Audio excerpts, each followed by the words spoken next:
자, 하나님 아버지와 우리 주 예수 그리스도를 쫓아 은혜와 평강이 오늘 모이신 여러분과 함께 하기를 바랍니다. 지난주 설교에서 말씀드렸다시피 오늘은 교회력 마지막 주일입니다. 그리고 이 교회력 마지막 주일은 또 하나의 다른 이름을 가지고 있는데 그 이름이 바로 왕이신 그리스도의 날입니다. 그래서 교회력을 지키는 교회들은 오늘을 왕이신 그리스도의 날로 지킵니다. 교회력이 없는 개신교에서 신앙생활을 하셨던 분들은요, 이 왕이신 그리스도의 날을 처음 들으셨을 수도 있습니다. 하지만 교회력을 지키는 교회에서는 이 날의 이름이 다를 뿐 다 같은 마음과 뜻을 가지고 지키고 있어요. 개신교 중 일부 감리교에서는요, 이 날을 왕국주일이라는 이름으로 지키고 있습니다. 그리고 장로교 통합 측에서는 왕이신 그리스도 주일이라는 이름으로 지키고 있습니다. 자, 우리 루터교회랑 좀 비슷하죠? 그리고 가톨릭에서는 그리스도의 왕 대축일이라는 이름으로 지키고 있습니다. 일반 축일이 아니라 대축일, 14번의 대축일 중 하나입니다. 이날의 이름은요, 각 교단별로 다 다릅니다. 하지만 이 날을 지키는 의미는 다 같습니다.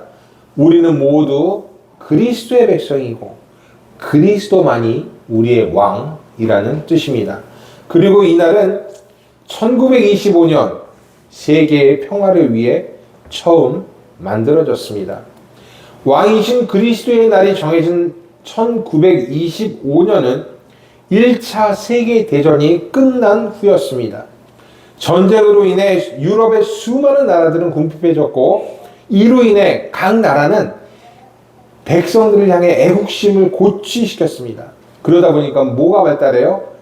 민족주의, 국수주의가 만연해지고 발달하고 고취되기 시작했습니다. 당시의 상황이 어땠는가? 그것은요, 유럽의 몇 나라를 대표했던 정치인의 이름을 듣는 것만으로도 우리는 충분히 짐작할 수가 있어요. 얼마나 어려운 상황이었는가.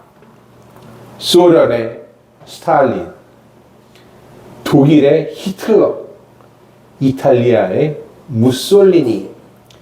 우리가 학교나 아니면 신문에서 보고 배웠던, 읽었던 파시즘의 대표적인 사람들이 당시 유럽 국가들의 수장이었습니다. 그들은요, 우리가 제일이다를 외쳤고 국민들에게 국가 제일주의를 세뇌시켰습니다.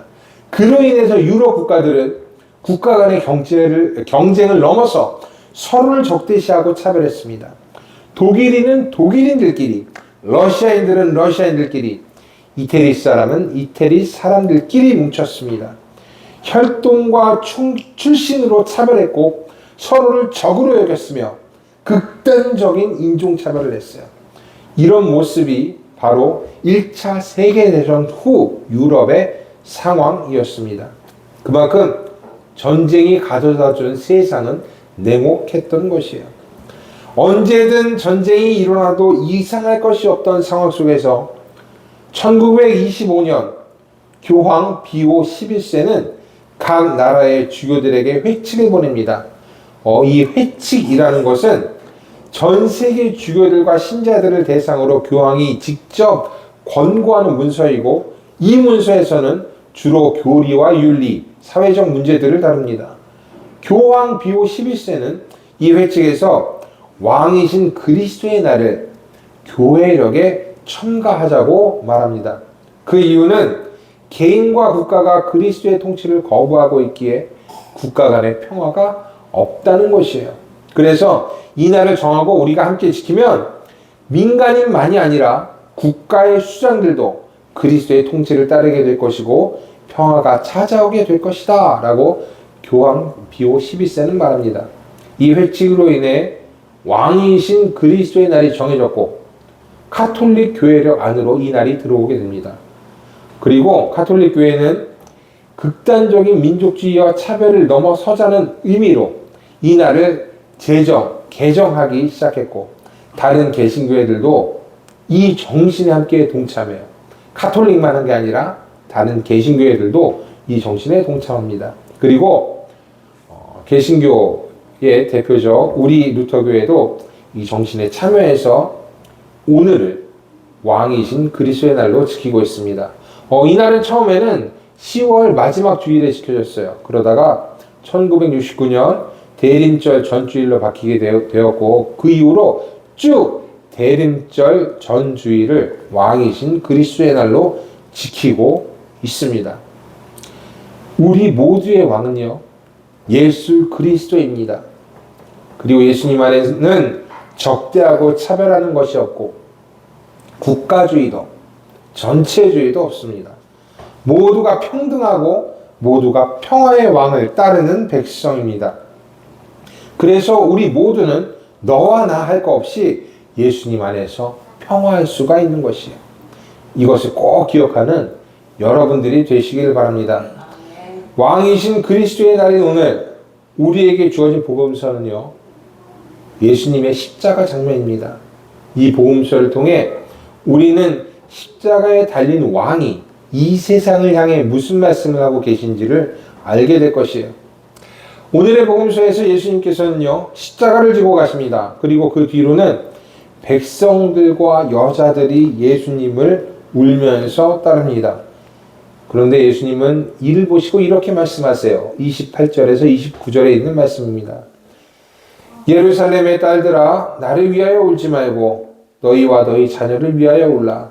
보라, 날이 이르면 사람이 말하기를 잉태하지 못하는 이와 해산하지 못한 배와 먹이지 못한 젖이 복이 있다 하리라.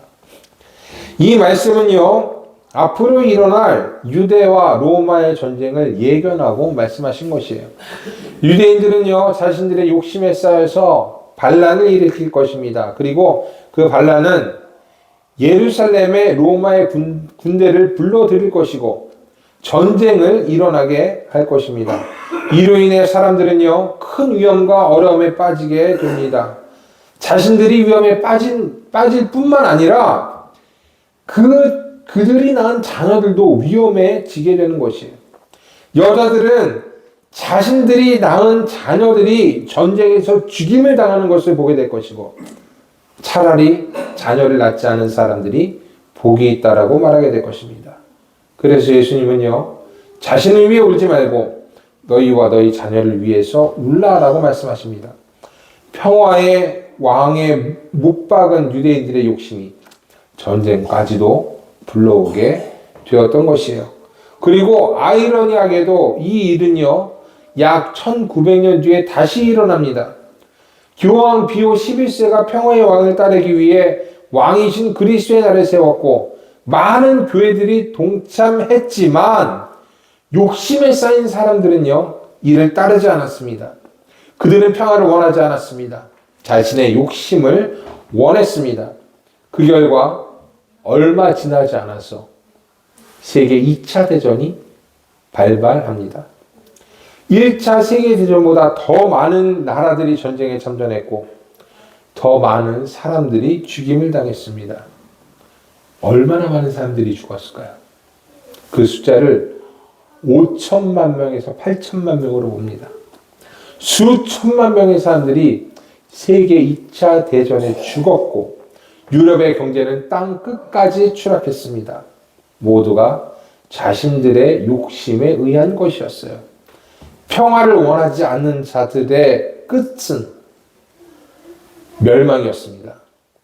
그러면 지금은 어떻습니까?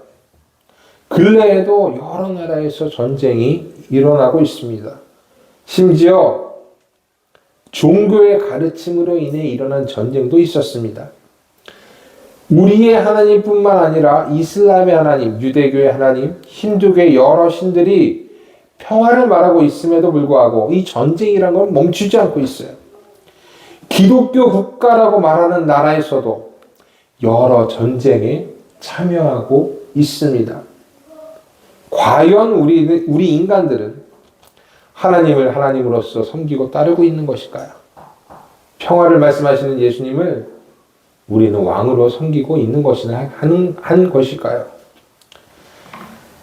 교회와 교단은 어떻습니까? 교회와 교단 안은 싸움과 다툼 없이 평안합니까? 아니면 성도인 우리들은 어떻습니까? 우리들은 싸움 없이 예수님 안에서 평안을 누리고 있습니까? 예수님의 이름으로 우리들의 욕심을 채우고 있는 것은 아닌지 우리는 깊이 생각해 봐야 할 것입니다. 그런데 그럼에도 불구하고요, 예수님은 끝까지 우리들을 용서하십니다. 자기 욕심에 빠져서 전쟁도 불사하고 심지어 자신의 이름을 내걸고 싸우는 우리들을 용서하고 계신 것이에요. 그리고 우리들을 위해서 기도하십니다. 34절에 있는 말씀이에요. 이에 예수께서 이르시되 아버지 저들을 사하여 주옵소서. 자기들이 하는 것을 알지 못함이니이다. 예수께서는 왜 이렇게까지 하시는 것일까? 자신을 왕으로서 섬기지 않는 사람들입니다. 자신의 욕심에 눈이 멀어 예수님의 이름까지 내걸고 싸우는 사람들이에요. 그런데 예수님은요, 끝까지 용서하시고 심지어 하나님께 용서를 구하십니다. 고난과 모욕 속에서도 우리들의 구원을 위해 최선을 다하고 계신 것이에요. 예수님이 왜 이렇게 하실까요? 왜냐하면 예수님만이 하나님의 나라의 문을 열 수 있기 때문에 그렇습니다. 하나님 나라의 문은요, 다른 어떤 것으로도 열리지 않습니다.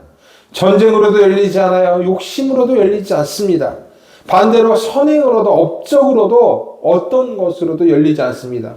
오직 예수님만이 열 수가 있는 것이고 예수님은 이 일을 위해 최선을 다하십니다. 자신이 모욕과 고난 가운데 있어도 자신의 이름이 함부로 남용되어 사용되어도 끝까지 참고 용서하고 또 하나님의 나라를 위해서 하나님의 용서를 구합니다. 하나님 나라의 문을 예수께서 열고 계신 것입니다. 십자가를 통해 하나님의 나라가 이 땅에 임하도록 하시는 것이에요. 그래서 평화의 왕으로서 죄와 욕심과 다툼과 전쟁과 심지어 살인까지도 하는 우리를 평화의 왕으로서 다스리시려고 하는 것입니다. 그리고 그 일은요, 실제적으로 십자가 위에서 처음 일어납니다.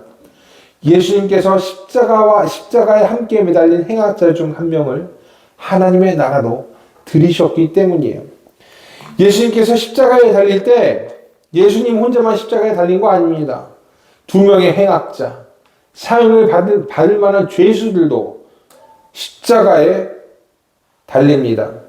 그들이 예수님과 함께 매달린 이유에 대해서는 정확히 알 수 없지만 이 역시도 예수님을 비방하고 조롱하기 위해였다라고 생각합니다. 예수님을 행악자들과 함께 처형한 것은 사람들이 예수님의 죽음을 특별하지 생각하지 않게 하기 위해서였습니다. 그들의 죄와 예수님의 죄는 같다라는 것을 사람들에게 강조하기 위해 욕심에 가득 찬 유대인의 지도자들은 예수님을 죄지은 행악자들과 함께 십자가에 매달았습니다. 유대인 지도자뿐만이 아니에요. 십자가 주위로 모인 사람들도 예수님을 조롱하고 비방했습니다. 사람들은 구경했고요. 군사들은 예수님을 조롱했어요. 만일 하나님의 택하신 자 그리스도이면 자신도 구원할지어다. 내가 만일 유대인의 왕이면 내가 너를 구원하라. 내가 그리스도가 아니냐. 너와 우리를 구원하라. 이들이 정말로 예수님 스스로 구원하기를 바랬던 것일까요? 그렇지 않죠. 그저 예수님을 모욕하고 조롱하고 치욕을 준 것입니다. 십자가의 자리라는 거, 여러분들 십자가 목걸이 하고 있죠. 십자가 장식 갖고 있죠. 그엔 십자가가 달려 있죠. 이 십자가의 자리라는 거, 그거 생각보다 그렇게 고귀한 자리가 아닙니다. 그 자리는요, 죄인이 매달리는 자리입니다. 사람들이 조롱하고 모욕하는 자리입니다. 그리고 치욕의 자리고 우리들의 왕이 달린 그런 자리입니다. 하지만 예수님께서는요, 그 자리에서 치욕과 조롱과 자신을 향한 고난과 박해 모든 것을 이겨내고 끝내 하늘의 문을 이 십자가 위에서 여셨습니다. 하늘의 나라를 십자가 위로 끌어오셨고 그 나라의 왕이 되셨습니다. 그래서 행악자 한 명이 자신의 구원을 소망했을 때에 예수님은 왕으로서 자신의 나라에 들어오기를 허락하셨습니다. 42절 43절에 있는 말씀이에요. 이르되 예수여 당신의 나라에 임하실 때에 나를 기억하소서 하니 예수께서 이르시되 내가 진실로 내게 이르노니 오늘 내가 나와 함께 낙원에 있으리라. 루터는요 이 말씀을 가지고 이렇게 얘기합니다. 그리스도께서 왕으로 즉위하셨다. 그리스도는 십자가 위에서 왕으로 즉위하신다. 그의 왕좌는 나무로 된 십자가이고 그의 면류관은 가시로 엮인 것이다. 그러나 그 자리에서 그리스도는 한 죄인을 용서하시며 자신의 나라를 시작하셨다. 이것이 이 구절에 대한 루터의 해석이에요. 그래서 루터는 이 구절이 모든 교회의 가르침 중에서 가장 기쁘고 가장 즐거운 것이라고 말합니다. 이 가르침이 우리에게 큰 위로를 주기 때문이고 헤아릴 수 없는 하나님의 사랑과 자비를 가르치기 때문입니다. 사람들은 죄를 짓습니다. 그러나 예수님은 죄를 용서하십니다. 사람들은 욕심에 가득 차서 싸우고 다툽니다. 하지만 예수님은 그런 사람들을 축복하십니다. 그리고 그들을 거듭나게 하시고 자신의 나라로 이끄십니다. 이것이 평화의 왕이신 그리스도의 통치 방법이고 우리 그리스도인들은 그 통치 아래 살아가고 있습니다. 우리들의 왕은요 이렇게 끝까지 우리를 다스리십니다. 끝없이 용서하시고 끝없이 구원으로 부르십니다. 그리고 이 용서와 구원을 믿는 모든 자들을 십자가 위에 세워진 자신의 나라로 들이십니다. 예수님은 오늘도 이렇게 우리에게 말씀하세요. 내가 진실로 내게 이르노니 오늘 내가 나와 함께 낙원에 있으리라. 끝까지 용서하시고 끝까지 구원하시는 우리의 왕 예수 그리스도입니다. 이 말씀이 여러분의 모든 순간 함께하기를 바랍니다.